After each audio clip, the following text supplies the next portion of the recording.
আজকেও আমাদের একটা আশা ছিল যে তানিন ফিরে আসবে। যেহেতু তার হার্ট চলছিল, কাজ করছিল, কিন্তু ব্রেন তো ড্যামেজ এবং তার ব্রেনের যে টিস্যুগুলো সেগুলো ড্যামেজ হয়ে গেছে। তো ডাক্তার বলেছিল যে যতক্ষণ হার্ট থাকবে ততক্ষণ তো সে জীবিত।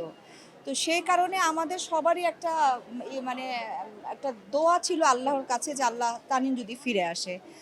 তো শেষ মুহূর্ত, শেষ নিঃশ্বাস পর্যন্ত আমরা আল্লাহর কাছে দোয়াই চাচ্ছিলাম। তো যখন শুনলাম ৭টা ৫৭ মিনিটে, সন্ধ্যা ৭টা ৫৭ মিনিটে সে আর নাই, মারা গেছে, তার লাইফ সাপোর্টটা খুলে ফেলা হয়েছে।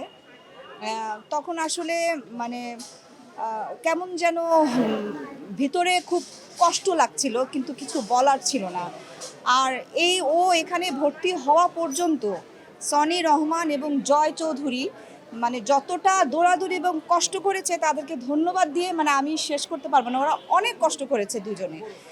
হ্যাঁ, তো আসলে এই একটা মানুষের মৃত্যু আসলে কষ্টই, এটা তো কষ্টই, কিন্তু খারাপ লাগে যখন একটা মানে জীবিত মানুষকে মৃত বলে স্ট্যাটাস দেওয়া হয়, মিথ্যা নিউজ ছড়ানো হয়, ওই জিনিসগুলাই আসলে ভালো লাগে না। প্রথমত হচ্ছে যে একটা বিষয় হচ্ছে যে মানুষের যখন বয়স হয়ে যায়, মানুষ মানে চলে যায়, এটা কিন্তু এতটা কষ্ট হয় না।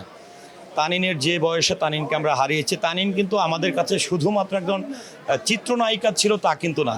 কারণ আজকে আপনি দেখেন যে আমার এই বিগত ৪-৫ বছরে আমি যেটি দেখেছি যে অনেক আর্টিস্টই অসুস্থ হয়েছেন, অনেকে পরলোক গমন করেছেন, কিন্তু সহকর্মীদের এত সহযোগিতা এবং বিশেষ করে আজকে আপনাদের এই লাইভটির মাধ্যমে আমাদের চলচ্চিত্র শিল্পী সমিতির সাংগঠনিক সম্পাদক জয় চৌধুরীকে আমি ধন্যবাদ জানাবো, আমাদের চিত্রনায়িকা মুক্তি ম্যাডামকে আমি ধন্যবাদ জানাবো যে এত মানে যেটা হচ্ছে সক্রিয়ভাবে আমাদের মানে এমন বিষয়গুলো হয়েছিল যে আমাদের নিজের বোন আর তানিন একদমই যখন অসুস্থ হয় তারপর থেকে কিন্তু গত 2 জুন কিন্তু সে অসুস্থ হয় এবং তার জন্য 2-3টা হাসপাতাল শিফট করা হয়েছে, আইসিইউ পাওয়া যাচ্ছিল না লাইফ সাপোর্টের।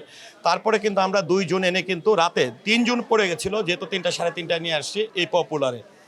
তো আসলে তানিনের কে হারানোর বেদনা আসলে আমাদের জন্য অনেক কষ্টদায়ক, কারণ একটি মনে হয় যে তানিন আমরা প্রত্যেকটা মানুষই তানিন, কারণ তানিন আমাদের সহকর্মী, তানিন আমাদেরই বয়সের একটা মানুষ। তো এই হচ্ছে অবস্থা আসলে, কি বলবো। আর সবচেয়ে বড় বিষয় হচ্ছে যে তানিনের 1.5 বছরের একটা শিশুকন্যা আছে, আরেকটি মেয়ে আছে, যে এইটা এবং তানিনের পরিবারে তার বাবা নেই, মা আছেন। তো সবকিছু মিলিয়ে আসলে তানিনকে নিয়ে বলার কোনো ওয়ে আমি আসলে খুঁজে পাচ্ছি না।